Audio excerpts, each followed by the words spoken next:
Hello students, how are you? Hope you are doing well. Now I am reading the question. A positive charge is moved from a low potential point A to high potential point B.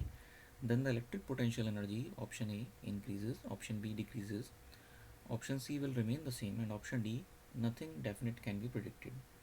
So ये problem particularly based है on the concept of the potential. Potential के basic concept पे basic problem है. इसको हम एक example से समझ सकते हैं. For example we have a certain charge plus Q placed at a certain point, और हमारा एक पर्टिकुलर चार्ज है, एक दूसरा एक टेस्ट चार्ज है, for example plus small Q, एक टेस्ट चार्ज हमारा प्लेस्ड एट इन्फिनिटी.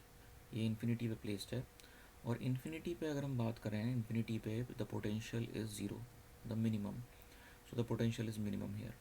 अब यहाँ कहा गया है कि पॉजिटिव चार्ज को मूव किया गया है लो पोटेंशियल पॉइंट ए से बी की तरफ.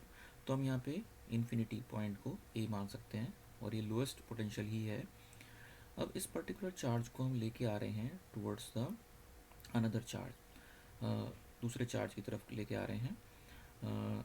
यहाँ पे लो पोटेंशियल से हाई पोटेंशियल की तरफ इसको लेके आ रहे हैं.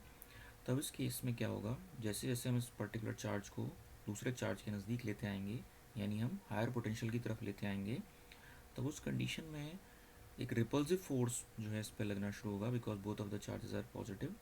या हम कहें कि जो वर्क डन होगा, work done by the external agent, वो पॉजिटिव होगा, बिकॉज उसको रिपल्सिव फोर्स के अगेंस्ट वर्क करना पड़ेगा. So this particular work is stored in terms of the potential energy. ये वर्क जो है स्टोर हो जाएगा in terms of the potential energy, जैसे जैसे हम इस पर्टिकुलर टेस्ट चार्ज को लोअर पोटेंशियल से हायर पोटेंशियल की तरफ लेते आएंगे, हायर पोटेंशियल की तरफ लेते आएंगे. So we can say that the potential energy goes on increasing, potential energy बढ़ती जाएगी. So the final answer is option A. The potential energy will increase when the charge is moved from the lower potential point to the higher potential point. So this is our final answer. So hope you understand the problem. Thank you.